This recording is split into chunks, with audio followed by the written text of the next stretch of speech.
Hey guys, tonight we slip back through time. Not just through centuries, but through millennia, to the golden sands and blinding sun of ancient Egypt. Imagine standing barefoot in the heat of Thebes, the air thick with incense, camel breath, and the unmistakable crunch of tiny pebbles underfoot. You squint past linen veils and stone columns, and what catches your eye isn't gold or papyrus, but pumice. That light, bubbly volcanic rock that somehow made its way from distant, fiery mountains to these dusty temple walls. You're about to discover why Egyptians, of all people, were obsessed with pumice, scrubbing with it, grinding it, even offering it to the gods. And spoiler alert, it wasn't just for exfoliating skin. Some of its uses? You probably won't survive this. Not because it's dangerous, but because you'll be scrubbing your brain raw trying to understand the logic. So, before you get comfortable, take a moment to like the video and subscribe, but only if you genuinely enjoy what I do here. And hey, I'd love to know where you're listening from and what time it is. Drop it in the comments. Now, dim the lights, maybe turn on a fan for that soft background hum, and let's ease into tonight's journey together. You arrive in the city of Thebes, capital of the New Kingdom. The sun blazes like molten copper, but the Nile's breeze offers a little mercy. You pass columns carved with hieroglyphs and walls that hum with the ghosts of incense. A man selling trinkets waves you over, and among his items is a bowl filled with porous, pale stones. They look like coral, but they're feather-light. You lift one, surprised by how soft and gritty it feels at once. Pumice. It came from far-off volcanic islands, likely the Aegean or even distant Anatolia. Egypt, ever the trade powerhouse, brought it in by boatloads. And not for building, mind you. Not for weapons or tools. No, these pitted little rocks were for people's skin. You're escorted into a household, not quite noble, but well-to-do. The master reclines while a servant kneels beside him with a damp cloth and a pumice stone. The air smells of myrrh and baked date cakes. With steady rhythm, she begins to rub his heels. Dead skin falls like flour. He barely notices. His eyes are on the open courtyard, where the heat flickers like spirits. This, you learn, is a nightly ritual. Before dinner, before intimacy, before prayer. Scrubbing wasn't just hygiene, it was preparation. A sacred wiping away of the day's filth. Historians still argue whether the average Egyptian used pumice daily, your invisible guide whispers, or if it was reserved for the upper class. Either way, it's clear the obsession with smooth skin ran deep. Even statues of gods were polished until they shone. You're passed to another room, cooler, darker. A woman sits beside a bronze mirror. Her skin glistens with oils, but there's a bowl beside her filled with damp pumice powder. Her servant mixes it with what smells like sour goat milk. This isn't just exfoliation, it's skincare circa 1300 BCE. A quick note here, pumice doesn't just exfoliate. It's also mildly antiseptic, absorbing oils, and even helping small wounds heal. Egyptian scrolls mention using powdered pumice for treating ulcers and bites. So when you see that woman rubbing it along her cheekbones, think of it like ancient concealer with bonus healing powers. Imported from the islands, the servant murmurs, proud, from where the earth spits fire. And there it is, that cheeky little contradiction. Egypt, a desert empire, was deeply reliant on a rock born of lava and water, fire and sea, life and death. Volcanic ash from foreign lands, turned into spa treatments in the land of Ra.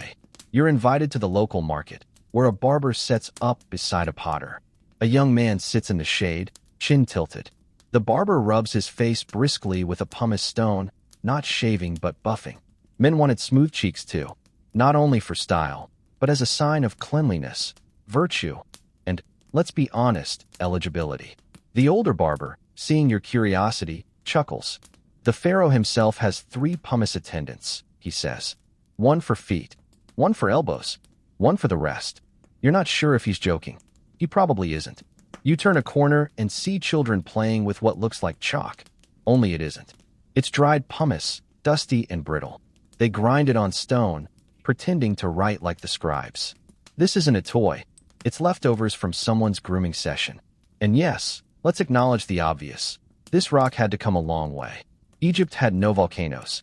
Every pumice stone was imported, carried across deserts and oceans, traded for gold or lapis lazuli or even grain. That's how much they love their scrubbing. You stop beneath a faded wall painting. It shows a servant bent over, scrubbing a noblewoman's leg. Her foot is lifted like she's royalty, which she probably is.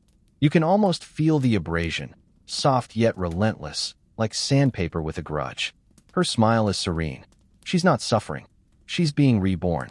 Egyptians didn't bathe the way we do, not with suds and scented lather.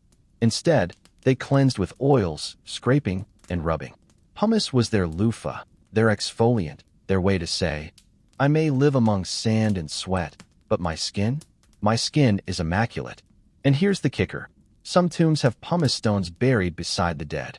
Yep, smooth skin in the afterlife, too. Because apparently, RA has standards. You head back toward the Nile, the sun dipping low. Traders unload their boats, shouting in languages you can't place. And there, among baskets of figs and bolts of linen, more pumice, piled high like treasure. You pause. That smell again, frankincense and heat. The kind of scent that sticks to you even after you leave. You rub your thumb along a stone and wonder. How many calluses, how many scars, how many insecurities were scrubbed into oblivion by this rock? And who was the first person to look at a volcanic sponge and say, you know what? I'm going to rub this on my feet. You wake with the sun scratching at your eyelids, the Nile already stirring. Roosters crow. A child cries. Somewhere, a vendor hawks onions at full volume like it's an Olympic sport. And you? You're back inside an upper-class home, being led down a corridor lined with lotus columns and the faint smell of damp linen. This is grooming hour.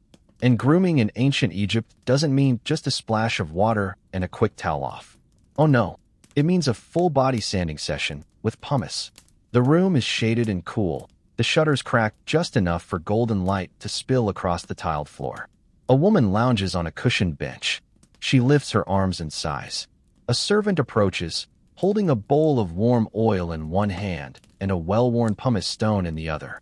The oil is dabbed on generously, smelling of castor and morena. Then, the rubbing begins. Long, circular motions. First the forearms, then the shoulders. You can almost hear the soft rasp of stone on skin, like someone sanding driftwood. The woman doesn't flinch. She chats idly with another matron, gossiping about a priest's latest scandal. Something about honey theft and a missing goose. All while her epidermis is being filed like a papyrus draft. This was everyday life for the upper classes. Pumice wasn't just a luxury, it was an expectation. Your cleanliness was your resume. Your exfoliation level was practically a class marker. Historians still argue whether servants were trained in pumice technique, your guide notes slyly, or if they just winged it with enthusiasm. You suspect it's the latter, because halfway through, the servant switches hands and starts scrubbing with renewed intensity, clearly trying to beat yesterday's results. The woman winces once, but the gossip about the goose keeps flowing. You're handed a smaller pumice stone and beckoned toward the master of the house. His legs are propped up like a statue of Ramses with seasonal allergies. You're instructed to rub his feet. Great. You kneel, hesitant, and press the stone to his heel. The skin flakes instantly, dry and thick like layers of ancient bark. He exhales deeply, not in pain, but in relief, like you've just released him from 1,000 tiny torments. Apparently, that's the goal. Remove the day, remove the years. Remove the reminder that you're a human being constantly under assault by heat, dust, and the occasional dung beetle. The master thanks you without looking. He's focused on his reflection in a bronze mirror, checking for, what else? Facial dryness. And it's not just adults. In the courtyard, a young boy is being scrubbed by a nursemaid who looks like she's training for an arm wrestling championship. He squirms, but she holds fast. Pumice meets elbows, knees, tiny heels. It's as much discipline as hygiene. And honestly, probably a little revenge. The boy, mid-whine, threatens to tell his mother. The nursemaid simply raises an eyebrow and continues sanding. Meanwhile, you overhear the guards outside. One complains about his shoulder rash and another mutters something about the itchy curse of Set. His friend offers a solution. Borrow my wife's pumice. You're not sure if that's generosity or a trap. By midday, the streets are hot enough to fry a figure. You wander into the market again, past spice sellers and amulet dealers. This time, you find a pumice merchant. He has stones of every shape and size, soft, coarse, large enough to paddle a canoe. Some are even carved into decorative shapes: frogs, inks, lotus flowers. Nothing says romance like gifting your beloved a pumice rock shaped like a sacred ibis. The merchant is chatty. He says his stones are imported from Santorini, back then called Thera, volcanic island. Beautiful, deadly. When it erupts again, he mutters, we'll all have the smoothest corpses in history. You blink. He laughs.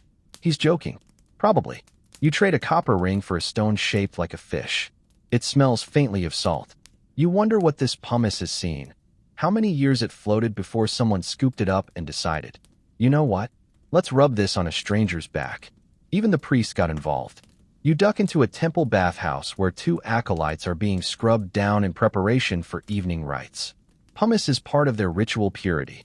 They must be clean, not just metaphorically, but absolutely, irritatingly, physically. One grits his teeth as an older priest works the stone into his shoulder blade with military precision. I dreamed of Osiris last night, the boy mutters through clenched teeth. The priest nods solemnly. You'll see him again if you don't hold still. And here comes a quirky detail. Some households had designated pumice bowls. Not for storage. For collecting the skin flakes. Yeah, you heard that right. In a culture obsessed with decay and preservation, even dead skin had meaning. Some believed it contained fragments of your soul. Others just didn't want it tracked into the carpets. You pass one such bowl in a noble home. It's filled to the brim with powdery, grayish dust. A servant carries it reverently to the back garden and scatters it among the plants. Fertilizer, maybe. Or an offering. The afternoon heat softens. A breeze kicks up. Dust curls through the air like incense smoke. You find a shaded bench, pumice stone in hand. You rub your palm, curious. It tingles, pleasantly at first, then with just a hint of burn. You stop before you start exfoliating your fingerprints off. You stare at the stone, at this simple, spongy miracle from a place of fire. It's followed a winding path through time, trade, and touch. It's removed centuries from skin and statues alike.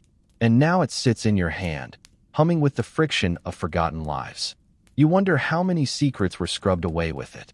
How many regrets. How many layers of story vanished like dead cells in the desert air. And somewhere behind you, another servant dips her stone into oil and begins again.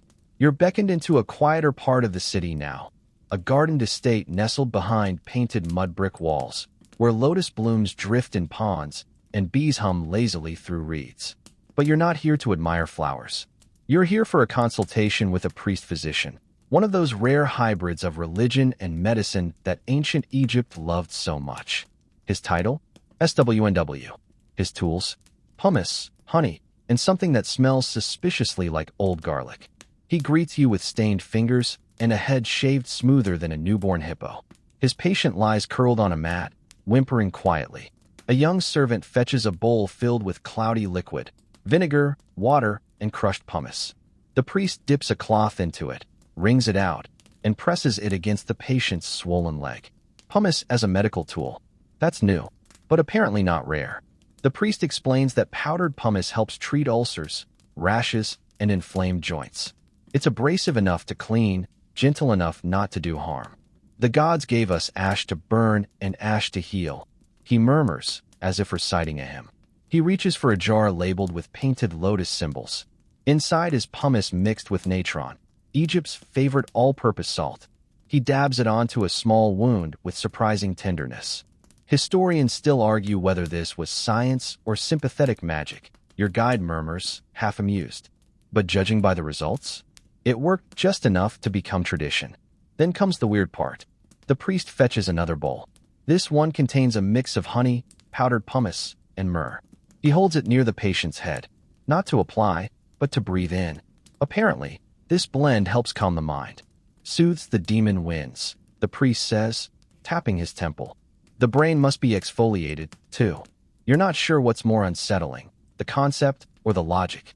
He offers you a dab on the wrist. You sniff. It's earthy, sweet, and slightly smoky. Not terrible. You pretend to inhale deeply. He nods with approval. Later, a woman enters holding a shriveled bundle wrapped in linen. She sets it down with the reverence of someone presenting a relic. Tooth pain, she explains. The priest examines the child in her arms, who's wailing like Horus with a stubbed toe. This time, Pumice comes out in fine powder, almost like flour. It's mixed with crushed mint and applied directly to the gums. The baby quiets almost instantly, either from the shock or the taste. You watch as he seals a scroll with soot and wax. Scribbled along the margin is the word ihib, which probably means pumice. Or possibly don't eat this. It's hard to say. You're led into another chamber, darker, more ceremonial. A candle flickers beside a stone altar. The patient here isn't sick exactly. He's cursed, or thinks he is. A string of nightmares, bad luck, and mysterious goat disappearances have driven this man to the edge.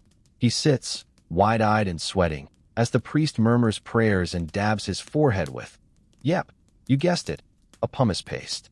This one's mixed with ground lotus and something pungent. The priest paints a line down the center of the man's face. Exorcism through erosion, he mutters. The skin forgets. The spirit follows. There's no screaming, no shaking, just slow, deliberate breath. The patient visibly calms. Whether it's placebo, pumice, or priestly panache, you'll never know. Outside, another healer waves you over. She's a midwife, hands covered in ochre. She holds up a different blend. This time, pumice mixed with rose oil and crushed dates. For stretch marks, she winks. And the pharaoh's mother swears by it. In the corner, an apprentice is grinding pumice against a rough stone slab, turning it into powder. He's humming tunelessly. Occasionally, he sneezes, loudly. You glance into a side room, where several jars line the walls. Labels in red ink. You recognize none of the words, but you do notice one thing. Almost half include pumice as an ingredient. Some for skin, some for gums, some marked with the eye of Horus, meaning protective or sacred. Turns out, this humble volcanic fluff was a medical MVP. Of course, not everyone agreed. Some scribes complained that it caused itching. Others believed it angered the skin spirits. And there are at least 2 papyri that warn. Do not apply to open wounds without prayer. And yet, it stuck around. Through dynasties, through droughts, through priesthood scandals and collapsing pyramids. Pumice remained in the medicine cabinets of a civilization obsessed with purity and balance. The healer gives you a little sack of the stuff, coarsely ground, with a hint of mint. Chew it, she says. Your breath will thank me. You nod politely, and don't chew it. As you wander away, you spot a scribe taking notes under a palm tree. He's sketching diagrams of different body parts with little annotations. In the margins, someone's drawn a tiny pumice stone with legs, running away from a mortuary priest. Even in ancient Egypt, people had jokes. The sun hangs low. The garden fills with long shadows. And you sit beneath a sycamore, holding your tiny sack of medicinal grit. It's strange to think that in a world of magic, gods, and monumental architecture, a rock born from magma and sea foam would be trusted with everything from toothaches to nightmares. But then again, so are we, born of chaos, calmed by routine, scraped down, smoothed out, restored by something as simple as a stone and a ritual. And somewhere behind you, the priest-physician begins another chant, another blend, another gentle scrape against time. By now, your hands are raw just from watching people scrub. But you've only scratched the surface, literally. Because if you want to see true dedication to exfoliation, you need to meet the Egyptian elite. The highborn, the priestesses, the wives of governors, the pharaoh's many, many cousins. These were people for whom smoothness wasn't just hygiene, it was status. You're ushered into a marble-floored dressing chamber that smells like cinnamon and crushed hibiscus. A young noblewoman reclines on a low couch, her arms draped lazily as 3 attendants fuss over her like hummingbirds.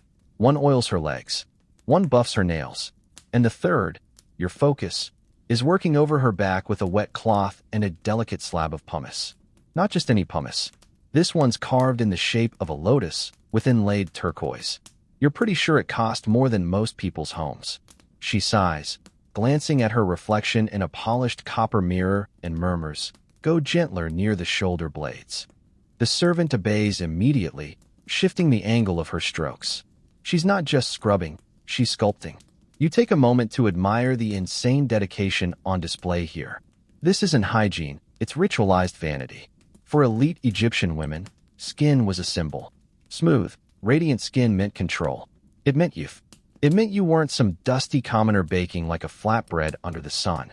Historians still argue whether elite women exfoliated daily, your guide whispers, or only before ceremonies. Judging by the number of pumice stones littering this room like candy wrappers, you're leaning toward daily. Hourly, even. Another woman enters, older but glowing. She's wrapped in linen the color of sunrise and smells like frankincense. She settles beside the younger noblewoman and casually asks if she's tried mixing powdered pumice with sour milk. It lifts the dullness, she says, even around the eyes. Your modern brain recoils. Pumice near the eyes? But no one else flinches. Apparently, that's the hot trend of the season. The attendants agree enthusiastically and mention a new technique they've heard about from Memphis. Pumice mixed with crushed almonds and fig juice. It peels and nourishes at the same time, one says, beaming. And here's your fringe fact. Some wealthy Egyptians didn't just rub pumice on their skin. They consumed tiny amounts of it in tonics, supposedly to cleanse from within. It's unclear whether it actually helped or just gave them impressive indigestion. You watch as a servant opens a lacquered chest and pulls out a set of tiny glass jars. Inside, powders, oils, scented pastes, and, surprise, several varieties of powdered pumice. One for face, one for elbows, one for special areas, which the attendant whispers with a wink you didn't need. Turns out, social standing in ancient Egypt came down to this. The fewer blemishes, the more gods liked you. Smoothness wasn't vanity, it was divine alignment. Skin was seen as a reflection of the soul. Rough elbows? That was practically a spiritual failure.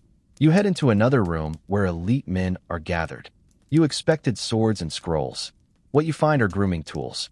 A nobleman leans against a pillar while a boy carefully applies pumice to his arms, then shaves him with a copper blade. He sighs loudly. Missed a patch. Even warriors weren't immune. You spot a retired general examining his hands. Like leather, he mutters. From too many years holding spears.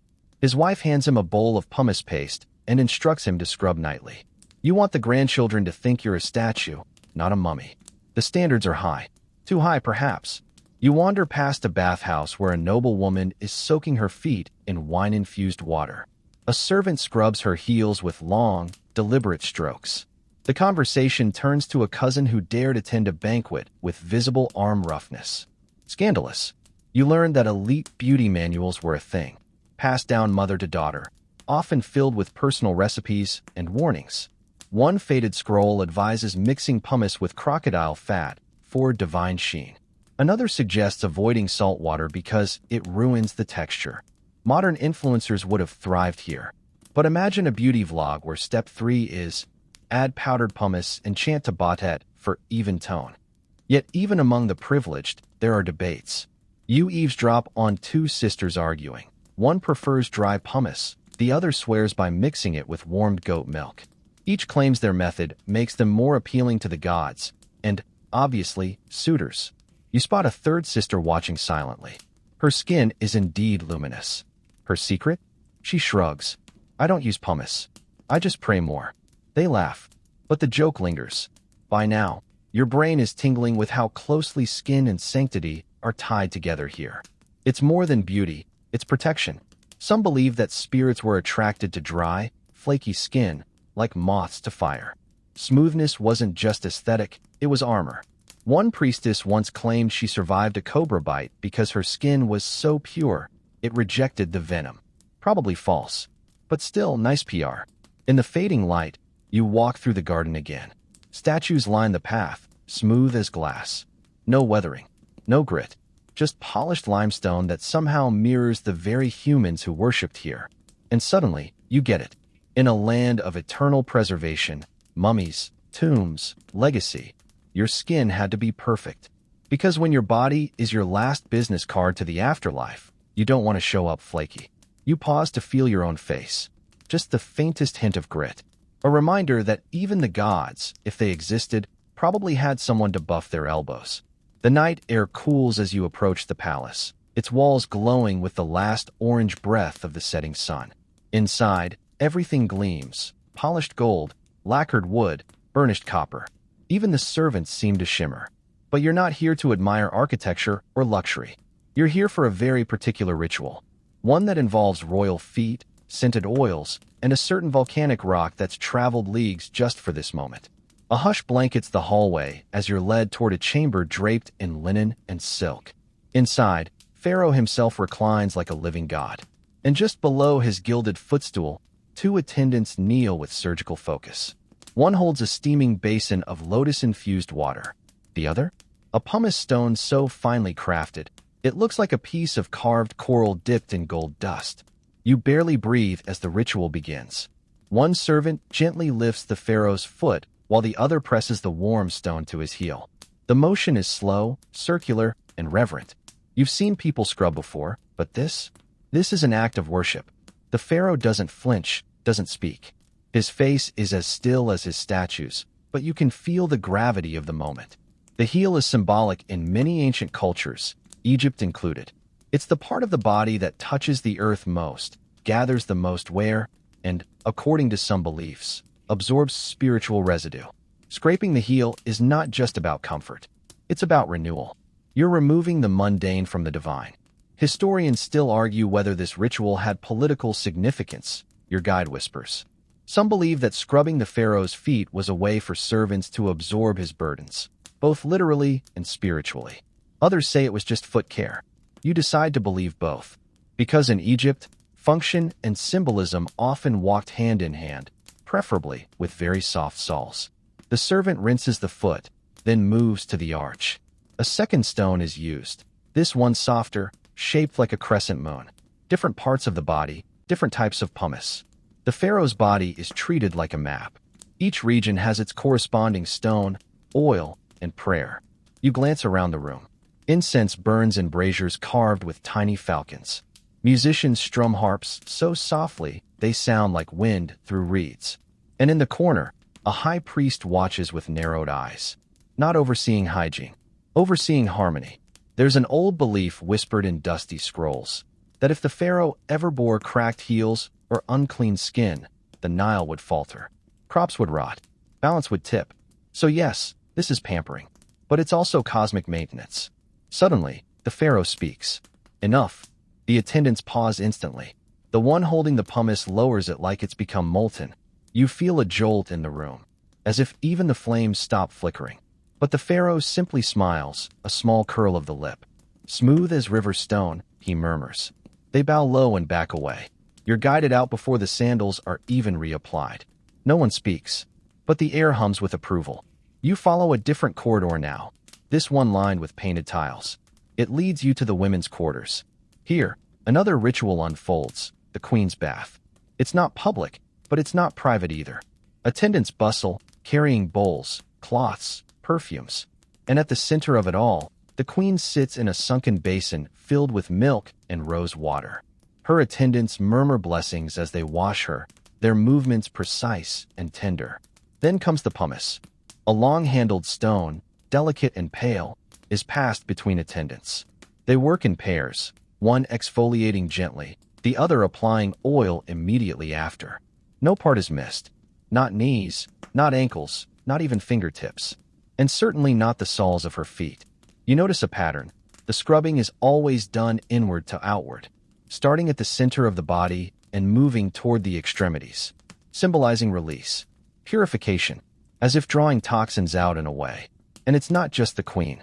You're shown to a chamber where younger royal relatives, cousins, nieces, visiting foreign princesses, are having their own versions of the ritual. Laughter bubbles up.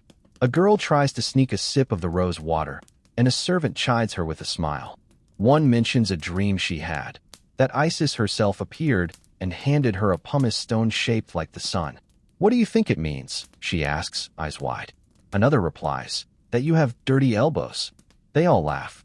Even the youngest girls are taught the technique. You watch a child clumsily rub a tiny stone along her calf, while an older sister corrects her grip. Always dampen it first, or it scratches. She nods solemnly, as if this lesson is sacred scripture. You peer into a storage room where a rack of royal pumice stones gleams in the torchlight. Some are carved with names. Others are labeled with days of the week.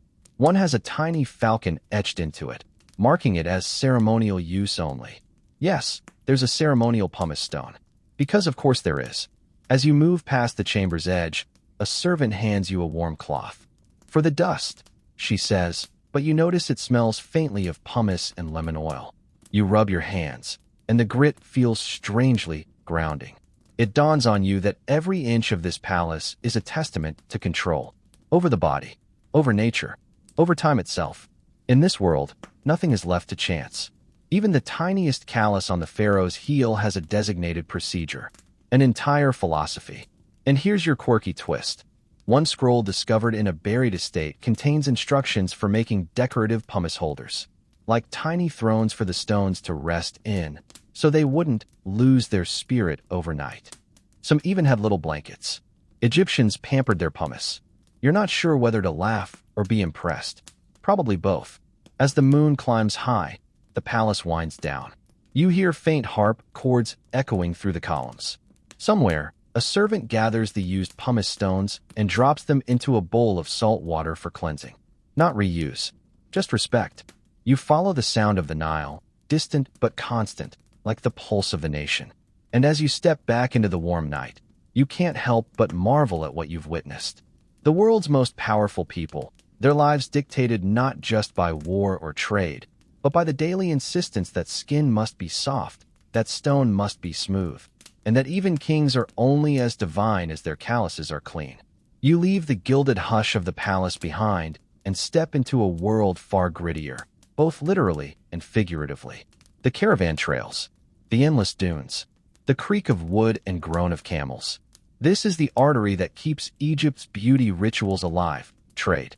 Because here's the thing. Egypt might have had gold, perfume, and enough papyrus to bury a small army, but it had no volcanoes. No matter how much they prayed to Sekhmet or Anubis, the Egyptians couldn't conjure pumice from the desert. They had to import it. And that's where you are now, following a merchant caravan that smells like sweat, leather, and faintly of dates gone wrong. You squint against the sun, walking alongside traders who've just crossed hundreds of kilometers, hauling everything from cedarwood to exotic spices. And yes, sacks of pumice. Light, yes, but bulky. And when you're traveling with 30 camels through terrain that hasn't seen shade since the Cretaceous period, every sack counts. Historians still argue whether pumice came mostly from Thera or Anatolia. Your guide notes, waving a hand at the horizon. But everyone agrees it came from somewhere volcanic and inconveniently far. The man leading the caravan is tanned, sunburned, and proudly missing 2 front teeth. He's the kind of guy who can smell a sandstorm before it appears. He proudly slaps a sack of pumice and grins. 10 of these traded for 1 jar of honey in Thebes, he says. Gold. Bah. Pumice doesn't melt in your tent. And that's a telling joke. Because in the dry, dusty world of traders and nomads, pumice was valuable. Not just for elite skincare, but for cleaning, medical trade, and ritual exchange. You're shown a palm leaf ledger scribbled in hasty ink. 6 jars of lentils, 1 goat, 2 sacks of barley, 1 slab of fine white pumice. You squint. That's the good stuff. Probably Santorini pumice. Lighter, whiter, with a texture like sponge cake dipped in stone. In the next town, you find a healer who uses it to sharpen his copper instruments. He grinds the edge of a surgical blade against a block of pumice while chewing on licorice root and humming what you're pretty sure is the ancient Egyptian version of a pop song. Further along, you meet a washerwoman who uses pumice to smooth stiff linens. She shows you how it breaks the threads, just enough to soften the cloth without tearing it. You nod, pretending to understand fabric science. She seems satisfied. And here comes your fringe detail of the day. Some early traders mistook pumice for dried bread. Several accounts mention the first time desert nomads bit into the porous stone thinking it was a forgotten biscuit. One broke a tooth. Another claimed it cured his stomach ache. Both were probably wrong. You pause at a rest stop, an oasis surrounded by palm trees and buzzing flies. A trader is bartering with a priest from a nearby temple. You strain to hear. For the god's bath, the priest insists. Only the soft kind. The trader nods and pulls out a flat, pale block shaped like a fish. The priest lights up. Apparently, even the gods had preferences. You follow the caravan farther still, eventually reaching the port of El Mina, one of the major shipping points along the Nile. Boats bob in the water, loaded with amphorae and crates. On one dock, workers haul sacks filled with what look like ash clouds. You peer inside. Pumice dust, packed for travel. It floats in the air like angry pollen, and someone nearby sneezes themselves into a minor religious panic. A sailor tells you that the latest shipment came from the island of Kos, where volcanic ridges break the sky and fishermen sometimes find floating stones drifting like ghostly icebergs. Stones that float, he mutters, shaking his head. The gods laugh at us. You board a ship briefly, just long enough to feel how light pumice really is. You lift a large block, expecting heft, but it's like carrying a dried sponge. No wonder it was traded in volume. Easy to stack, easy to carry, and when it crumbled, just mix it into a face paste and pretend it was intentional. Back on land, you follow another merchant heading toward Memphis, one of Egypt's power centers. Along the way, you pass smaller villages where pumice is used to clean cooking pots, polish jewelry, and even as a mild insect repellent when mixed with certain oils. Children play with the stones, carving them into tiny animals. One boy tosses a chunk into a pond just to watch it float. He declares it magic rock and insists his sister offer it to the river god. She agrees, but only if she gets the next turn. In one roadside shrine, you spot a pumice stone sitting in a bowl of oil. It's been there long enough to soak completely through. A faded offering? Or just forgotten? It's impossible to tell. You arrive in Memphis just as the marketplace explodes into chaos. Traders shouting, goats resisting, and someone is definitely deep-frying something they shouldn't. But amid the noise, one stall stands calm, a beauty seller. She has small bowls lined up like a museum display. One holds powdered pumice mixed with crushed rose petals. Another is darker, infused with charcoal, said to ward off skin demons. Her bestseller? A mix of pumice, cinnamon, and ox bile. Don't ask, she says, waving it off. Just know it works. And here's the kicker. These mixtures are bought not just by nobles, but by priests, merchants, even scribes. Because by now, everyone wants in. From the pharaoh to the pot seller, pumice has become more than a product. It's a passport to smoothness, to respectability, to something cleaner in a world that's anything but. As the sun sets, the caravans rest. Fires flicker, voices murmur, and someone quietly strums a three-stringed instrument that might be the ancient granddaddy of the banjo. You sit on a rug, pumice stone in hand, feeling its odd texture between your fingers. It's been touched by volcanoes, sailors, merchants, priests, and probably one very confused donkey. And yet, somehow, it always ends up in the same place. Someone's palm, someone's skin, someone's sense of who they are. And as stars spill across the sky like crushed alabaster, you start to wonder if Egypt didn't just trade for pumice. Maybe pumice traded its way into Egypt. Dawn bleeds over the Nile, gold rippling against the water as birds stir in the reeds and distant drums begin the day's rhythm. You're back in the heart of Thebes, weaving through narrow alleyways perfumed with incense and stew. But your destination isn't a palace this time. It's quieter, colder, and laced with the unmistakable scent of death. You've been summoned to the embalmer's workshop, a low stone building with soot-black walls. It hums with activity as priests, assistants, and linen-wrapped bundles shuffle from room to room. At first, it's hard to tell who's alive and who isn't. But you're not here to judge. You're here to see what role pumice plays when beauty becomes eternal. A body lies on a slab, limbs arranged like a sleeping statue. The room is cool, dark, and surprisingly clean. The embalmer nods politely before turning back to his tools. Bronze knives, ceramic jars, folded linen, and a bowl of white, powdery grit. Yep, there it is. Powdered pumice. The assistant sprinkles a bit into a bowl, mixes it with palm wine, and stirs.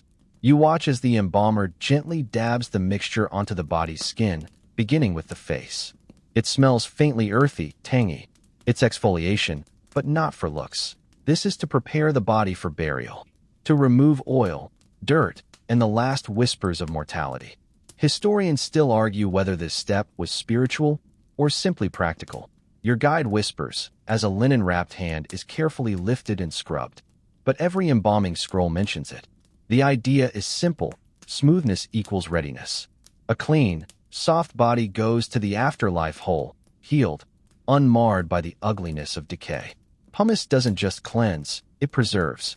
Further down the table, another assistant grinds coarser pumice. Not powder, grit. This is used to polish the skin after it's oiled, creating a finish so smooth it almost shines. It's eerie, beautiful, and a little terrifying. But the workshop isn't just for the dead.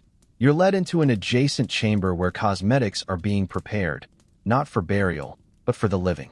A woman sits cross-legged, pounding minerals into color with a rounded stone.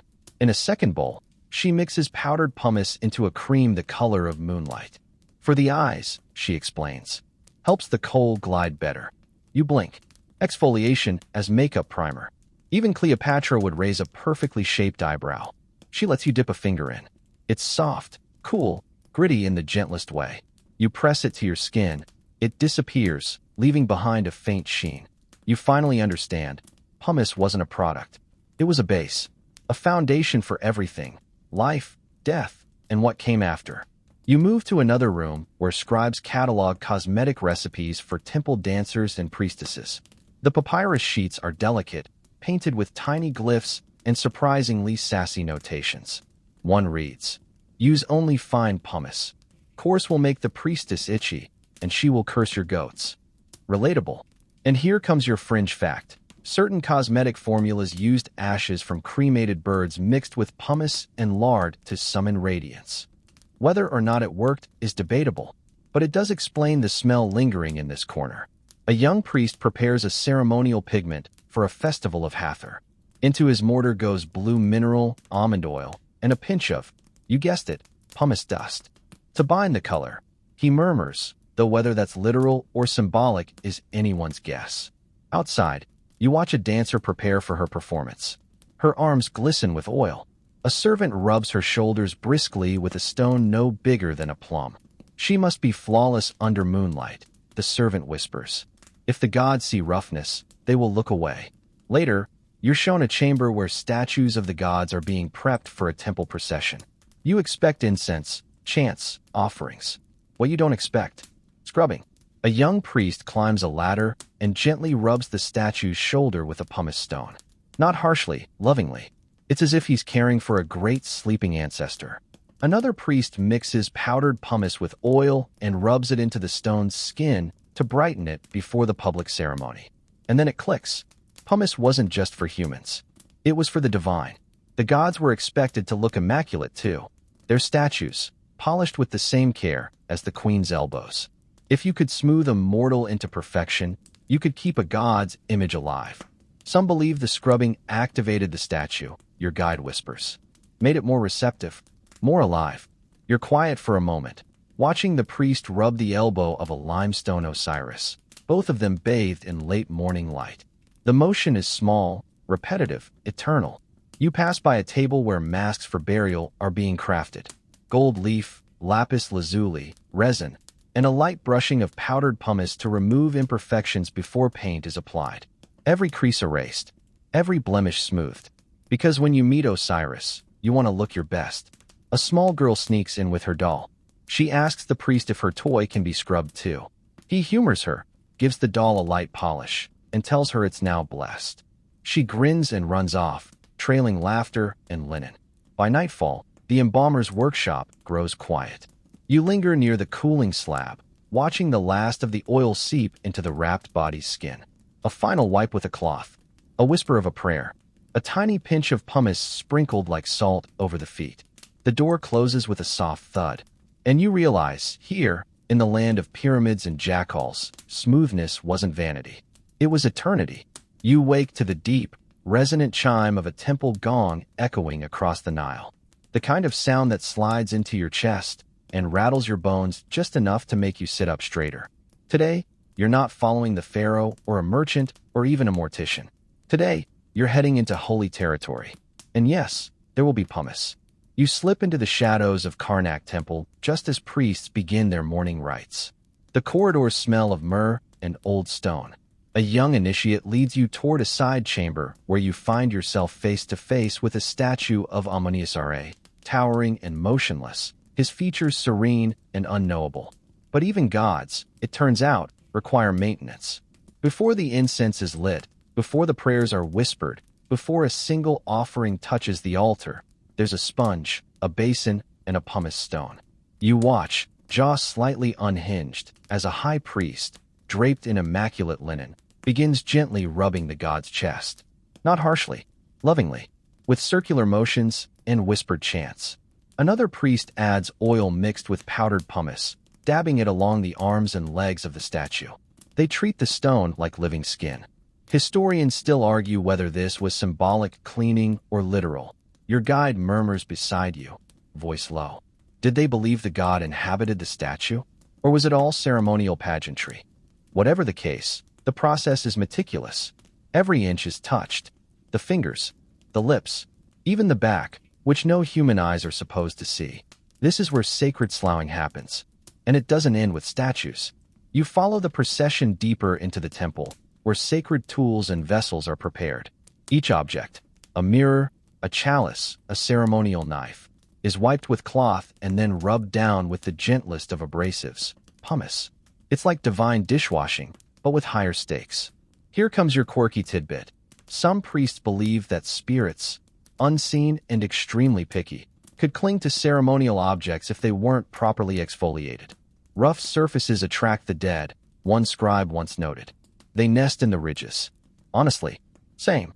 Back in the courtyard, a young boy prepares offerings. Dates, bread, beer, and bundles of herbs. But before setting them before the altar, he runs a thin coating of powdered pumice across each dish. Not to clean them, but to bless them.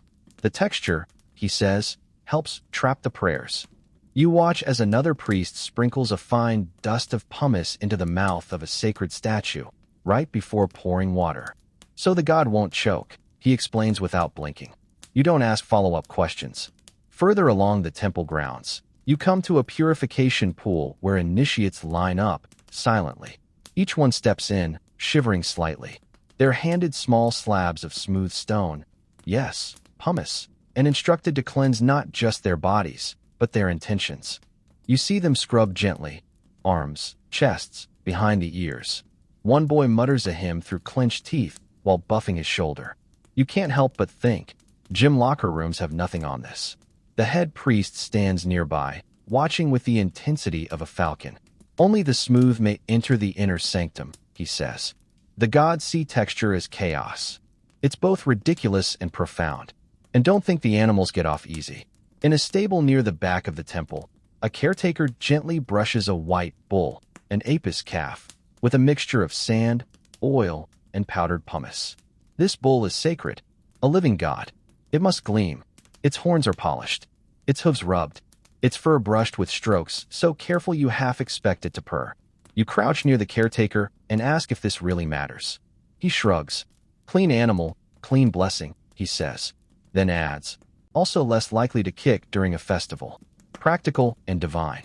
A few hours later, you follow the priests into a smaller side temple dedicated to Hathor, the goddess of beauty, love, music, and yes, mirrors. Her sanctuary is filled with them, polished bronze discs framed in wood, stone, and occasionally gold. Before prayer begins, every mirror is cleaned. Not with rags, with pumice paste. You watch a priestess delicately apply it with a soft cloth, moving in slow, spiraling strokes until the reflection gleams. The idea? When Hathor arrives, she should see herself clearly. And what better welcome than a glowing version of her own face? In the shadows, another priestess prepares small amulets to be handed out during the evening's ceremony. They're shaped like eyes, cats, lotuses, and each is lightly dusted with powdered pumice before being wrapped in linen. It activates the spell, she says. You nod like that makes perfect sense. Then comes your favorite part, the song ritual. Musicians gather in the courtyard, playing flutes and lyres as dancers step into rhythm. Their movements are fluid, precise, and their skin? Absolutely luminous. You quickly realize why. Backstage, if temples had such a thing, you find a low room where dancers are being prepared. A mix of beeswax, oil, and fine pumice is rubbed across their arms and legs to create a gleam under torchlight. The light clings to smoothness, one attendant explains. Another sprinkles pumice dust into sandals to soften the stomp. There's even a rumor among dancers that pumice keeps demons from following your footprints. By dusk, you're seated along the temple's outer edge, watching the rites unfold. Offerings rise in smoke. Chants spiral into the sky. And at the center of it all, scrubbed, smoothed, and practically glowing, the statue of the god stands radiant. You catch a glimpse of the high priest slipping a pumice stone into a pouch, almost like a holy relic. And you start to get it. In a land where life was short, but the afterlife stretched on forever, every scrub, every polish, every grain of volcanic ash had meaning. Pumice wasn't just about skin. It was about preparing everything, body, soul, object, animal, God, for the gaze of eternity. And as the stars blink open in the purple sky above Karnak, you wonder how many prayers were answered not with fire or thunder, but with a gentle, circular motion and a perfectly smooth surface. You step out of the temple grounds as the chants fade into the distance and make your way through the quieter quarters of the city. Gone are the golden-laid corridors and holy pools. Now you hear the sharp snap of styluses against tablets, the scratch of reed pens on fresh papyrus. You've entered the scribe district. Less sacred, more caffeinated. If the temples were the soul of Egypt, this is the brain. And once again, pumice is waiting for you. You're led into a long, shaded room filled with scribes hunched over their work. Some copy laws. Others write poetry. A few just doodle in the margins. Ink stains cover fingers, elbows, and occasionally noses. But you notice something unexpected on nearly every work table. A small, chalk-colored pumice stone. One scribe sees you staring and waves you over. "Watch," he says. He takes a fresh sheet of papyrus, still slightly coarse, and runs a pumice stone over it in light, steady strokes. You listen to the gentle rasping sound, like a whispering breeze trapped in a jar. "This smooths the surface," he explains. "The ink flows better. Less bleeding. No smudges." You nod, impressed. The stone's edge leaves no mark, only a subtle sheen on the page. It's like petting a very well-behaved lizard. Papyrus, it turns out, wasn't always writing ready. Before it could carry the words of kings, it needed a little exfoliation. Historians still argue whether all papyrus was pre-smoothed or if scribes had to prep each sheet, your guide notes. Judging by the pile of flakes beneath this man's table, the answer is probably both, depending on how lucky you were. You move to another table, where a younger apprentice is red-faced and muttering under his breath. He's just made a mistake, a bad one. A line of hieroglyphs trails off into a messy ink blot. He panics, grabs a damp cloth, scrubs at the spot, and then, you guessed it, pumice to the rescue. The scribe leans in and carefully grinds the area with the corner of a pumice stone, slowly fading the error until only a faint discoloration remains.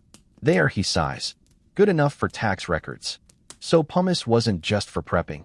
It was the eraser of the ancient world. Scribes relied on it to save their jobs, and occasionally their lives.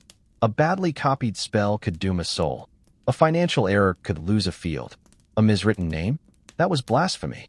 You pass a shelf lined with scrap papyrus, all marred with erased symbols, scraped lines, and the telltale smooth sheen of correction. One even has a note written in red ink. "If I do this again, hit me with the stone." Fair.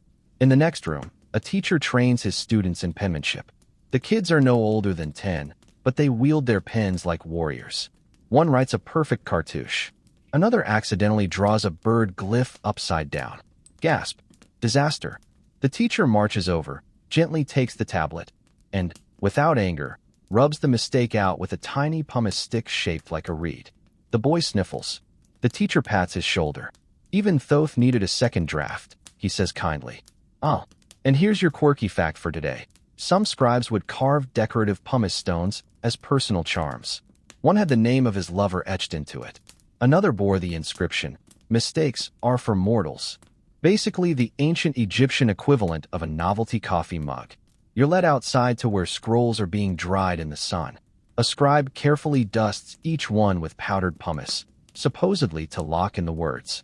Whether that's science or superstition is unclear, but the effect is undeniably satisfying, like watching ancient glitter settle into time. Nearby, an elder scribe sharpens his stylus by grinding it against a flat slab of pumice. "Best edge," he mutters, tapping it twice against his palm. "None of that flint nonsense." He raises his brow as if daring you to disagree. You wisely do not. As the afternoon wears on, the work becomes more fluid. You notice scribes instinctively reaching for their pumice stones like we reach for highlighters. It's just part of the flow. Write, scrape, rewrite, smooth, scribble again. One scribe even uses pumice to rub the sweat off his palms between documents. Better grip, he grins. And the priest down the road says it keeps demons out of my fingertips. He winks. You laugh. He's probably only half kidding. You find a pile of discarded stones near the back of the building. Some are cracked, others worn smooth as river pebbles. They've outlived their usefulness. Or, in one case, were too judgmental, according to a note scratched on a broken tablet. The drama in this scriptorium is very real. Back inside, a scroll is being prepared for delivery to a temple. A priest arrives to inspect it. He runs a finger across the parchment, then holds it to the light. Did you use the coarse side? He asks. The scribe nods, straight-faced. Twice. For the goddess. The priest approves. It's strange, this intersection of intellect and abrasiveness. You'd think writing was all about ink and thought. But here, texture matters. The smoothness of the page, the readiness of the surface, the clean removal of a mistake. These are the real tools of literacy. And you begin to realize, pumice didn't just shape the body. It shaped ideas. It made room for thought, for revision, for permanence through impermanence. As the scribes wrap up for the day, they gently wipe their tools, set their stones in neat rows, and offer a small prayer to Thoth, god of wisdom. One even kisses his pumice stone before placing it in a carved case. Save my life today, he whispers. The torches are lit. The scrolls are stored. And the pumice, ever humble, ever useful, rests quietly beside tomorrow's empty papyrus. Tonight, the temple is silent. The scribes are sleeping. The pharaoh is soaking his divine heels in peace. But in a quiet stone enclosure tucked beside the river, something is growling. And no, it's not your stomach. It's a lion. Well, sort of. It's an older lion, once sacred, now retired, belonging to the temple of Sekhmet, the lion-headed goddess of war and healing. And today, it has a nasty infection in its paw. You've been invited, not to fight the lion, thankfully, but to witness one of the more surprising chapters in the pumice story, animal healing. You creep closer, trying to look useful but not edible. A priest veterinarian, draped in a cloak embroidered with red thread, crouches beside the beast. He hums softly, almost a lullaby, as the lion lies back, panting and twitching its tail in protest. Next to him sits a bowl of pale gray paste. You already know what's in it. Yep, pumice, ground fine, mixed with honey, date syrup, and what smells suspiciously like garlic and mud. The priest dips a reed into the mix and gently applies it to the lion's swollen paw. The cat flinches, lets out a low rumble, then relaxes. This draws out the sickness. He mutters, mostly to himself, cleans the wound, seals it, and it's not just lions. Behind him, a row of smaller animals, ibises, cats, even a monkey with a limp, are being tended to by apprentices. Each treatment is slightly different, but most share one thing in common: pumice. Turns out, ancient Egyptian animal care was weirdly advanced. They didn't just revere their beasts, they pampered them. Sacred bulls had pedicures. Temple cats got regular massages. Even geese destined for offering were scrubbed before sacrifice. It's not clear if the goose enjoyed it. Historians still argue whether pumice was standard in animal medicine or just a temple-specific practice. Your guide notes. But given how many animals were considered divine, it makes sense. The next patient is a falcon with a crusted beak. The priest carefully scrapes it with a pumice-dipped cloth, muttering an incantation to Horus. The bird glares, but allows the treatment. You're impressed. You wouldn't. Later, a donkey is brought in with raw patches on its back. Its handler explains that the saddle straps have rubbed the skin raw. The priest mixes a balm of pumice, beer foam, and aloe and gently rubs it in with a flat wooden spatula. Smooths the burn, he says, and keeps the flies away. He's right. The flies seem hesitant, probably too bougie for volcanic skincare. You spot a pile of discarded pumice stones near a water basin. Some are rough and worn from hoof use. Others are dainty, likely for smaller creatures. One even has a loop of cord through it, worn like a charm. Whether that's practical or fashion, no one can say. Nearby, a priestess prepares incense sachets to hang in the animal pens. You peek inside one. herbs, dried flowers, and, what's this? A pinch of powdered pumice. Helps purify the air, she explains. Absorbs dampness and bad spirits. Apparently, pumice was the Febreze of ancient Egypt. A servant arrives with an injured stray dog, a small bundle of ribs and matted fur. It has a cut across one leg. The priest takes one look and says, "Boil the stone." Wait, what? Sure enough, a pot is filled with water and a chunk of pumice is tossed in, boiled, cooled, and then applied with a cloth to the dog's leg. A disinfectant, maybe, or just something passed down through generations. You're not sure how much is chemistry and how much is charm. But either way, the dog licks the paste and looks marginally happier. Or high. Either works. One apprentice pulls you aside and shows off a collection of animal-specific pumice tools. A curved one for hooves, a flat one for beaks, a rounded one for cat bellies, which sounds simultaneously adorable and highly dangerous. And now your fringe fact. There's an actual temple scroll containing a pumice-based veterinary manual. It outlines treatments for sacred animals, from cracked turtle shells to crusty crocodile eyes. Most of the remedies sound suspiciously like spa treatments. One passage reads, "If the ox labors under the sun and its skin cracks, smooth it with warm oil and ash stone. Let it rest beside the river, and the gods will forgive your burden." Honestly, someone give that ox a day off and a massage. You head to the pen where a sacred crocodile is basking in the moonlight. The priest explains that during molting season, its skin becomes sensitive, so they rub its back gently with a pumice cloth soaked in cool water to ease the process. You try to picture this happening in a modern zoo. You fail. The night deepens, and the last animal is a small hawk with a crusty wing. As the priest applies balm and murmurs a blessing, you realize something profound. Even among the claws and fangs, even in the wildest corners of Egyptian life, the goal was always the same. Smooth. Restore. Protect. Pumice wasn't just for people. It was part of a whole-world care package. From pharaohs to pigeons, from scribes to sacred cows, Egypt had one universal standard: be polished, inside and out.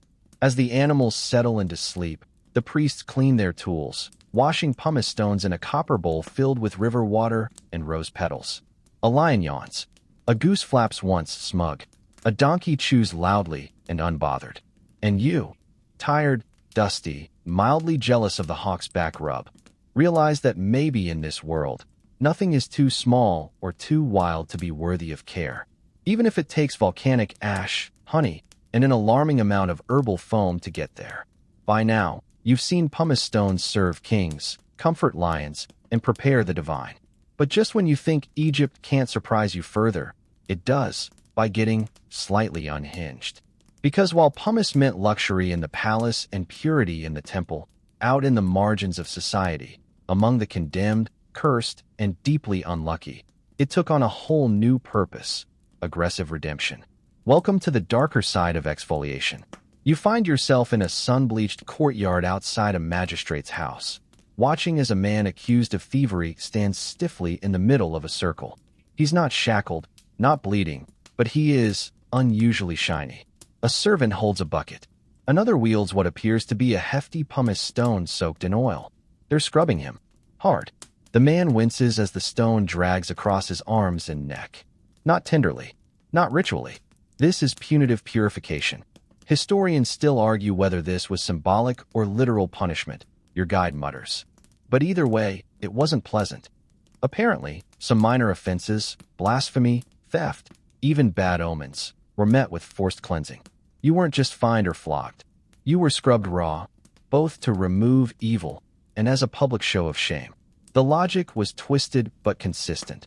Filth on the body was evidence of filth in the soul. And nothing said, "I have sinned," like a squeaky clean back and 1,000 tiny abrasions. Later, you visit a healing house near the outskirts of town. Less a clinic, more a glorified tent surrounded by flies and feverish groans. Inside, plague victims and the severely ill lie wrapped in damp cloths. A healer moves between them with bowls of scented water and soft cloths, and again, pumice. Only this time, it's finely powdered, dusted gently onto foreheads, rubbed into palms, sprinkled beneath pillows. You ask why? To draw the heat out, the healer says. and to keep the spirits confused. Apparently, pumice was believed to disorient malevolent entities. Its texture, its volcanic origin, its strange floating nature, it was thought to disrupt curses. Spirits looking to possess a body were said to avoid freshly exfoliated skin because it offered no grip. You side-eye your elbow. Fair point. In a back room, a woman lies thrashing in her sheets. A priest leans over her, chanting prayers while another rubs a mix of pumice and garlic paste along her spine. She is cursed, they whisper. A demon lingers. You catch sight of a glyph carved on the wall, a jackal biting its own tail, a symbol of cyclical pain. In front of it sits a bowl of broken pumice, now dark and worn. Used, discarded, maybe sanctified by suffering. And here's your quirky detail of the night: exorcism stones. Carved from soft pumice, shaped like protective symbols, ankhs, eyes, scarabs, and placed under pillows or even sewn into belts. One recovered artifact bore the inscription, "To confuse the biting spirit, let it slide from the skin." Nothing like ghost-proofing with good skincare. Outside, you meet a washerwoman who tells you that she once treated her neighbor's son, believed to be possessed by foul breath and night tremors, with a blend of pumice and salt water rubbed behind the ears every night for a week. He slept peacefully after that. She swears it wasn't just fear. You believe her. Mostly. As you walk deeper into the alleyways, you come across a makeshift holding area, wooden slats, ropes, and lots of yelling. A man is about to be released from his sentence. But before he can re-enter society, one final scrub. The guards do it briskly. No chance. No oil. Just damp cloth and a coarse stone, working his arms, legs, even the soles of his feet. You wince watching it. When they finish, the man shuffles away, shoulders burning red, skin gleaming like wet sandstone. But no one recoils from him. No one whispers. Because now he's clean. And that's the kicker. For some, pumice was punishment. For others, a second chance. You weren't truly forgiven until you'd been rubbed raw, until the gods and neighbors could see the effort etched into your skin. Further south, near the workers' village at Deir el-Medina, you witness a smaller version of the ritual. A boy who disrespected his father is marched to a fountain and given a public scrubbing. It's half lesson, half embarrassment. The crowd watches. Some cheer. The boy grimaces. His father sighs and walks away. But as the servant rubs his son's arms with a stone, he whispers softly, "Let the anger go." You stay long enough to see the boy smile, just a little. It's twisted, but oddly moving. You're told of another practice among mourning households. After a death, family members would cleanse themselves with pumice. Not out of vanity, but to shed the touch of the departed. It was part grief, part hygiene, part spiritual housekeeping. Death sticks to the shoulders, one widow says. You scrub until you forget where the touch was. You pass a shrine where mourners have left small offerings, bundles of herbs, feathers, and, you guessed it, stones. Pumice stones. Some cracked, some smooth, one still damp. The evening settles over the city like gauze. Smoke rises from rooftops. Laughter mingles with coughing. And even in these forgotten corners, among criminals and curses, sickness and sorrow, pumice still persists. Not glamorous, not gold-trimmed, just present. A quiet, gritty constant in a world that believed, even at its darkest, that smooth skin could still mean redemption. It's laundry day in ancient Egypt, and while that might sound less glamorous than lion grooming or royal foot rituals, you're about to witness something that ties it all together. Because when it comes to making linen robes shimmer in the desert sun, pumice once again rolls up its gritty sleeves. You're standing at the edge of the Nile, barefoot in soft mud, surrounded by washerwomen. Strong arms, loud voices, baskets full of tangled linen, and, oddly, several small sacks of light volcanic stone. One of the women spots you eyeing the contents and grins, pulling a pumice stone from her satchel. "For stubborn stains," she says, brandishing it like a sacred relic. "And for when the river doesn't want to help." You watch as she soaks a tunic in river water, scrubs it with sand, then adds a generous swipe of pumice across the armpits. The stone squeaks. Foam builds. Dirt flees. Historians still argue whether pumice was essential or just regional in laundry practice. Your guide mutters thoughtfully. But laundry records show pumice appearing in many households. The technique is simple and shockingly effective. Dip the linen in warm water, sometimes scented with herbs, sometimes not. Lay it flat on a smooth board and scrub with a pumice stone that's been dipped in oil, lye, or just frustration. The washerwoman beside you is scrubbing a robe that once belonged to a priest.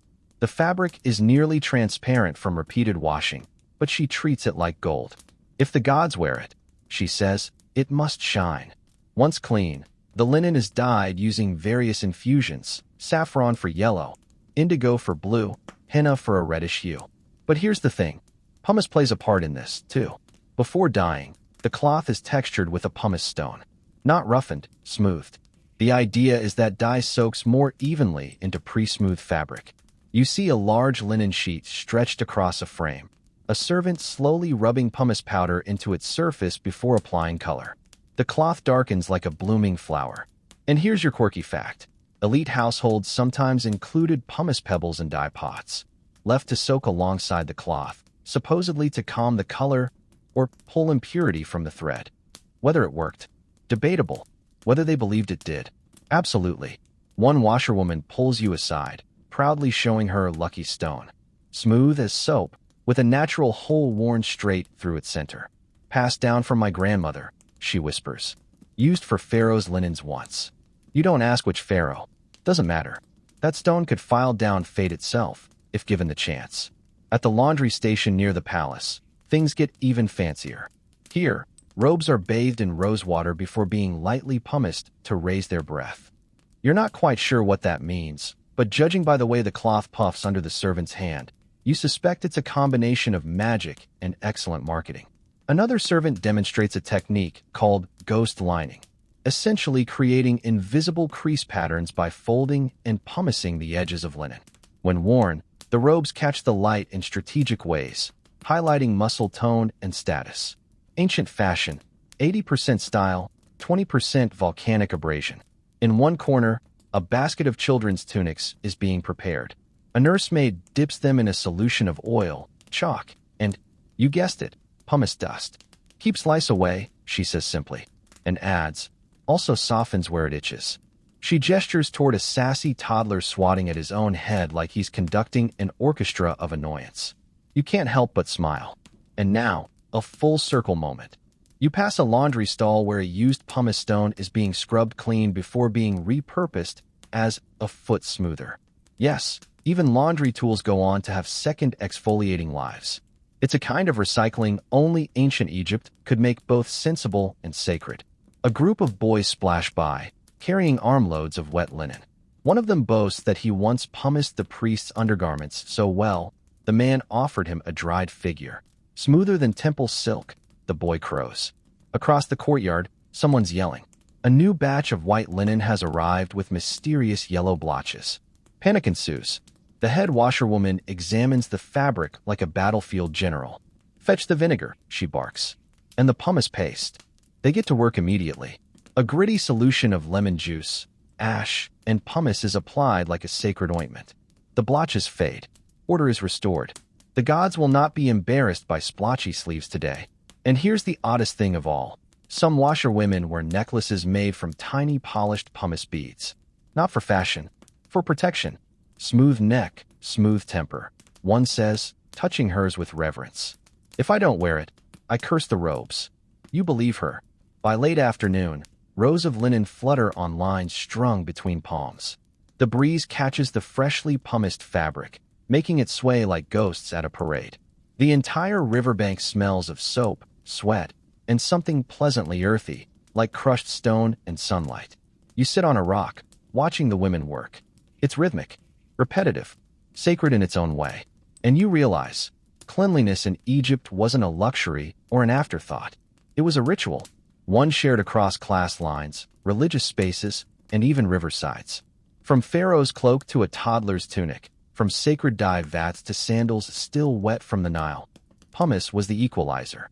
A grainy bridge between labor and holiness, between sweat and ceremony. And as the robes dry, whispering secrets to the wind, you wonder just how many prayers have soaked into Egyptian fabric over the centuries, and how many were scrubbed into the thread with a simple stone from the sea. You've seen pumice used on pharaohs, priests, papyrus, and even geese. But tonight, your path leads you not into the grand halls or sacred chambers, but into a modest home with low ceilings, woven mats, and the comforting clatter of domestic life. This is where the magic gets personal. This is where dandruff meets demons. The door creaks open, and you're instantly hit with the smell of herbs, warm bread, and something unmistakably chalky. A woman, middle-aged, sharp-eyed, and humming under her breath, greets you with a nod. On her table, garlic cloves, bits of string, a small statue of Bes the dwarf god, and a bowl filled with ground pumice. You're in the presence of a household sorceress. She doesn't call herself that, of course. She's just a mother, a neighbor, a gatherer of solutions. But as you'll soon learn, her toolkit of domestic charm includes a surprising amount of volcanic grit. First order of business. Her teenage daughter is sitting cross-legged while her mother carefully parts her hair. The girl's frowning, trying not to squirm. The reason? Dandruff. Possibly lice. Definitely teenage embarrassment. The mother scoops a pinch of pumice powder into a mix of vinegar and mint, dips her fingers, and massages the scalp with surprising gentleness. Pumice clears the skin, lightens the spirit, she says. And if there's anything evil in there, it'll run away. You blink. Evil in the scalp? Some say demons enter through itching, she adds helpfully. That's why we scrub. Oh, that explains a lot. This blend isn't just about cleanliness. It's charm work, medicine, and ritual bundled together like a spiritual shampoo. Historians still argue whether household pumice charms had real magical intent or were just folk habit. Your guide notes. But the lines are blurry in ancient Egypt. Very blurry. One woman's exfoliant is another's demon repellent. In the corner of the room, a small child sleeps with a pouch tied to his wrist. You peek inside. Dried lavender, chamomile petals, and powdered pumice. For peaceful dreams, the mother says, and against night whispers. You decide not to ask what the whispers say. She shows you a larger bundle she keeps by the front door. It contains a small carved figure, a scrap of linen, a snake scale, allegedly, and pumice dust. For the house, she says. So nothing crawls in. You get the sense she means more than insects. And now, your quirky discovery. One spell scroll found in a household archive specifically recommends grinding pumice on the doorstep at dusk to keep away foot spirits, entities that sneak in on travelers' sandals. Apparently, exfoliating your entryway was spiritual armor. Later, she prepares a pumice-infused cleaning paste for the stone floor. The gods don't like dirt, she says, scrubbing with circular motions. And neither do mice. You crouch beside her, noticing how smoothly the paste lifts grime without harshness. Also works on husbands, she adds with a grin. Mine stays in line if the house shines. You file that under divine wisdom. Her neighbor pops in for tea and advice. She's worried about a lingering cough, which she believes started after bumping into a black cat. A cat that definitely gave her a look. The sorceress nods solemnly and whips up a small amulet blend. Honey, dried fig, 3 drops of beer, and a dash of, you already know, pumice powder. Rub this on your chest while singing to Hathor, she instructs. Also avoid cats. In the back room, you discover her collection of home tools. Pumice stones for feet.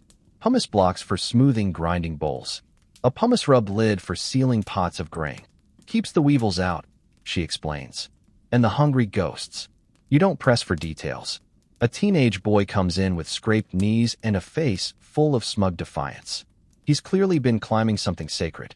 His mother sighs, takes a soft cloth, dips it in a pumice solution of date wine and herbs, and begins cleaning his legs. He winces. Next time, she mutters, ask R.A. before you scale his statue. Later, you spot a small altar tucked in the corner. A single candle, a painted eye of Horus, a broken shell, and, of course, a tiny pumice charm carved into the shape of a frog. For transformation, she whispers. The stone scrapes away what you were. The frog shows what you might be. That might be the most beautiful line of the evening. She lets you touch the frog. It's smooth, cool, and oddly soothing. The candle flickers. Outside, the stars bloom like milk poured across the sky. And here's the moment of quiet revelation.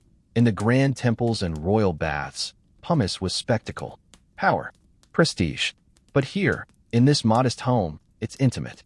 It soothes the sick, guards the vulnerable, blesses the floor beneath your feet. No priests. No scribes. Just a mother trying to keep her daughter flake-free and her dreams ghostless. You sit with her in the quiet kitchen, drinking warm beer and honey from clay cups. She offers you a small satchel. "Take it," she says. "For your pillow." You open it later. Just dried thyme, cotton cloth, and a sprinkle of stone. But you sleep better than you have in weeks. Because sometimes, the greatest magic isn't in spells or scrolls. It's in the hands that grind the stone, whisper the chant, and make the world just a little softer around the edges. You awaken to the rhythmic thunk of a shovel striking packed earth, the sound echoing through the quiet desert like a heartbeat. Today, your guide takes you not to temples or courtyards, but to the edge of a dig site, where the future pokes through the past one gritty handful at a time. This is where archaeologists dwell, sunburned, sleep-deprived, and eternally dirt-covered. But today they've unearthed something unexpected. Piles of it, actually. Pumice. And no one agrees why it's here. You're handed a battered linen hat and a cracked water jug as you step into the trench. Around you, students sketch hurriedly, professors squint into the sand, and one very determined donkey refuses to move from the shade of a half-collapsed pillar. One of the team leads you to a shallow pit. "Look at this layer," she says, crouching beside a row of clustered objects. She points. Bowls, a cosmetic spatula, several oil jars, and next to them, a small mound of pumice shards. "Too much for beauty use," she says. "Too finely crushed for foot scrubbing, and definitely not scattered by accident." Historians still argue whether these caches were ritual offerings, sanitation dumps, or part of lost industries. Your guide says, arms crossed. Some suggest these pits may be industrial, tied to linen production or parchment finishing. Others think they might be ritual discard sites, a place to retire sacred objects, including the pumice used to cleanse them, like a spa day for gods, followed by respectful burial. But a third theory that the team here is obsessing over is this: mistaken identity. Pumice, in its natural form, can look deceptively like ash, especially when powdered. And in several tombs across Egypt, dusty remains originally classified as burnt offerings are now being re-examined under microscopes. Guess what they are? Pumice. One archaeologist points to a collection bag tagged burnt papyrus dust. "See that texture?" he says, eyes gleaming. "That's pumice, not ash. We've been mislabeling for decades." He waves you over to a table where samples are being analyzed. Under a lens, you see the porous, honeycomb-like structure. It's unmistakable. And suddenly, centuries of mystery, gray residue in strange places, odd inconsistencies in ritual chambers, begin to make a bit more sense.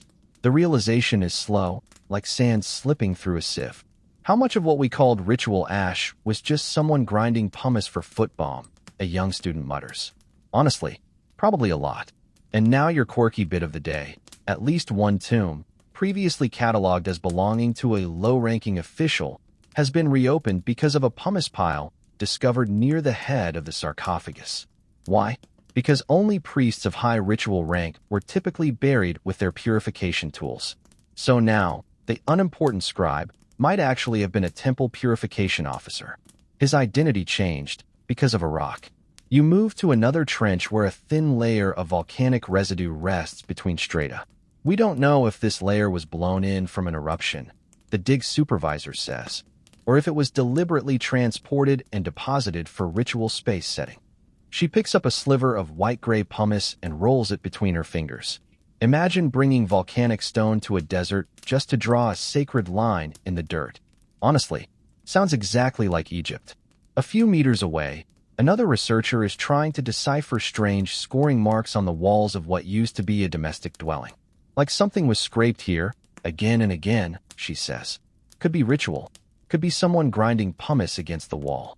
You run your hand along the indentations. They're smooth, curved, and strangely comforting, like the stone remembers being touched. And here's the kicker. Despite all the scrolls and carvings, Egypt never wrote a comprehensive manual on how pumice was used. Everything we know comes from fragments, dust in jars, or marks on statues, scratched walls, battered tools. We're piecing it together from what survived. And pumice, being light and fragile, was rarely given the same burial honors as gold or linen. So now, modern minds dig for meaning in what the ancients rubbed away. You overhear a debate between two scholars. One claims pumice was reserved for the elite. The other insists it was as common as sandals. They both gesture wildly. One kicks sand in frustration. A student offers them both dates as a peace offering. You sit beside a table of labeled finds. Bits of carved stone, a half-polished mirror, a lump of hardened bomb still embedded with flecks of pumice. Someone's beauty ritual, flash frozen in time. You imagine the hands that once held these things, scrubbing, smoothing, whispering. Even now, there's no consensus. The only thing everyone agrees on. Pumice was everywhere, and we still don't fully understand why. Some even whisper theories that border on mystical, that pumice acted as a memory sponge, absorbing energy from people it touched, that sacred stones were discarded not for being useless, but for being too full of prayers, of sins, of dreams. It's speculative, probably nonsense. But in Egypt, even nonsense feels plausible when it's baked into sand and sealed with incense. The sun drops low. Torches flicker to life. The dig team winds down, cataloging their fragments, whispering over samples like parents putting children to bed. You pocket a crumb of discarded pumice, feel its weight, or rather, its lack of weight, and wonder, how did something so light carry so much meaning? And more importantly, how much more is buried beneath your feet, waiting for the next scrape of a shovel to say, I was here, smoothing history one flake at a time. It's your final evening in Egypt. The Nile moves slowly under a veil of dusk, its surface reflecting torchlight like trembling gold leaf. The air is heavy with heat and memory. Tonight, there's no ceremony, no palace, no sacred animal in need of exfoliation. Just the hush of a land preparing to sleep. You walk the length of the riverbank, past families sharing figs, priests closing temple doors, scribes wrapping scrolls in linen. And everywhere you go, if you look closely, there's pumice. Not always in the spotlight, but nearby, tucked into baskets, sitting in bowls, worn smooth on steps. Quietly present, you find an old man by the water, crouched beside a small fire. He's holding a stone, pumice, of course, and using it to smooth a handle for a walking stick. He nods when you approach. For the wood, he says. Too rough otherwise. You sit beside him, watching his hands move in slow, steady circles. It's hypnotic. The scraping has a rhythm, like breath, like waves, like time. He tells you stories. Of his mother rubbing his feet with pumice as a boy. Of his wife using powdered stone and hair oil to fight off itchy curses. Of a neighbor who swore she could see the gods better after exfoliating her eyelids. That one he still questions. And here's the twist that catches you off guard. When his mother died, he placed her favorite pumice stone in her tomb. Not because she needed to scrub in the afterlife, but because it held her touch. She used it every day, he says. Her warmth is in there somewhere. He passes it to you. It's small, smooth, worn down to a delicate oval, barely larger than a plum. But you can feel the edges softened by decades of hands. It's no longer just a tool. It's a witness. You continue walking. A few steps later, you pass a half-buried amphora near the river's edge. It's cracked, useless for wine or oil. But inside, a cache of pumice stones, neatly stacked, as if someone meant to return but never did. A private stash? A forgotten ritual? Another mystery rubbed out by time. Historians still argue whether these caches were personal or communal. Your guide says one last time. But whoever left them thought they mattered. You think about the first person to ever pick up this strange stone, light, porous, volcanic, and say, you know what? Let's rub this on ourselves. Bold move. Maybe they were trying to remove sand, or skin, or sin. Maybe they just liked how it felt. But clearly, others agreed. Because centuries later, in the heart of a desert empire, pumice became everything. It exfoliated royalty. It healed wounds. It polished scrolls, soothed curses, and whispered under the fingers of mothers and morticians alike. It smoothed calluses from sandals, ink from mistakes, salt from sweat, fear from skin. And now, with the stars reflecting in the Nile like little shards of Osiris' eye, you sit beside the water, pumice stone in hand, and do what a million hands have done before you. You rub, softly, slowly, thoughtfully, and you feel something odd, something ancient, something warm, like the past folding itself gently around your fingers. And for the first time in hours, or days, or lifetimes, you exhale. Wind down begins below. The Nile drifts quietly beneath the stars now, its waters slowing as the night deepens. The desert cools, exhaling the warmth it held all day. Every palm tree sways just a little softer. Every torch burns just a little lower. And the echo of footsteps, chants, and whispered incantations has long since faded into a quiet too deep to name. You sit still, the pumice stone nestled in your palm. Lighter than it should be, heavier than you imagined. The land around you no longer needs to tell its stories. The dust has settled. The jars are sealed. The sandals hung. Every tool, every charm, every crumb of volcanic stone has done its work and now rests, like you, waiting for nothing more than stillness. And so you close your eyes, not because the journey ends here, but because the best part of any journey is when it no longer needs to move forward. It can simply settle and soften. Let the world drift now. Let the sand fall quiet. Let your breath ease. You've seen the pharaoh scrubbed to silence, watched lions soothed to sleep, felt ancient hands guide yours through rituals lost to time. And now, the only thing left to smooth is your sleep.